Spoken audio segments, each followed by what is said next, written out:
बेणापदा grammar Sainath मंदिर चतुर्थ वार्षिक उत्सव महासमारोह अनुष्ठित। नमस्कार दर्शक बंधु, आम कार्यक्रम को आपण मानकु स्वागत। बालेश्वर जिला बाहानगा ब्लॉक अंतर्गत बेणापदा ग्राम गत रविवार दिन साईनाथंक मंदिर रे चतुर्थ वार्षिक उत्सव महासमारोह अनुष्ठित हो जाइछि। सकाळे कीर्तनर ताले ताले कलश शोभायात्रा होइथिबा बेले दिबा 11 घटिकारु घट मंडलादि पूजा ओ परे परे साई बाबांकर विशेष पूजा अनुष्ठित होइथिला एवं एहा परे यज्ञ ओ पूर्णाहुति आदि पूजा कार्य करा जाइथिला। अनुष्ठान तरफरु श्रद्धालु मानक पई संध्यारे आध्यात्मिक भजन संध्या कार्यक्रम ओ प्रसाद सेवनर व्यवस्था करा जाइथिला, जोथिपाई बेणापदा ग्रामर साई बाबांक मंदिर रे प्रबल गहली देखा मिलता।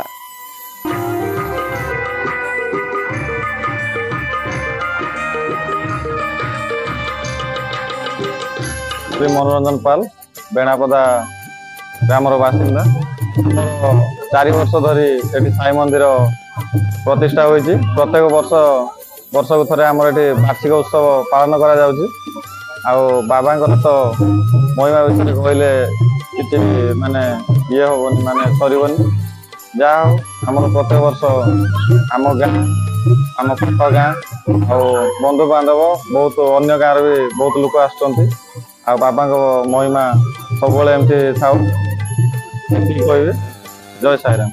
दीप्तिमय पाल घर बेणापदा आमर बेणापदा साई सभा मंदिर 2022 प्रतिष्ठा होता। 4 वर्ष धरी पूजा चलती। तार सेवा कार्यक्रम भी संध्या भल हो। कलश गुड़ा यात्रा हो सब भल चलती। सब ठीक ठाक। ठाकुर महिमा बहुत माने बहुत कृपा भी आमर अच्छी। रोग सब है विश्वास अच्छी। बाबा पाखर अखंड दीप जाली देले प्राय 15-20 जन जानते उपकृत होती, आरोग्य लाभ पाते। छोट शिशु मान भी बेड पड़े भी सी भल होती पुणी ये बाबा पूजा कार्यक्रम करते। दामोदर राउत घर नीलकंठपुर। कौन कार्यक्रम होला तू कही?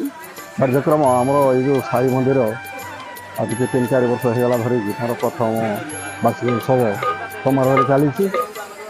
समस्ते सहयोग हो कलश यात्रा करी सब ताहार व्रत उद्यापन करूँ।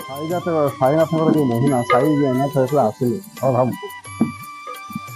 श्रद्धा सबरी श्रद्धार अर्थ होची से माने बहुत बहुत परीक्षा उत्तीर्ण होती एवं बहुत बहुत संकट जो मैंने पड़े उद्धार कर बहुत बहुत किसी कार्यक्रम से कर तेणु भक्त मान समस्त साई बाबा मंगल करूँ। ये शुभकामना। मधुसूदा काल घर बेणापदा 2022 प्रतिष्ठा होता। 4 वर्ष चली। बाबा को आम मन डाक आम कथा शुणी 10-12 मन डाक आरोग्य होती।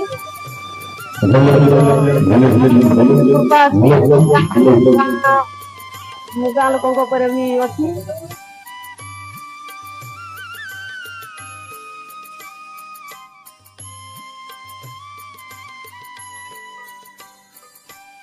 आम कार्यक्रम आज एतिकी। नमस्कार। जय जगन्नाथ।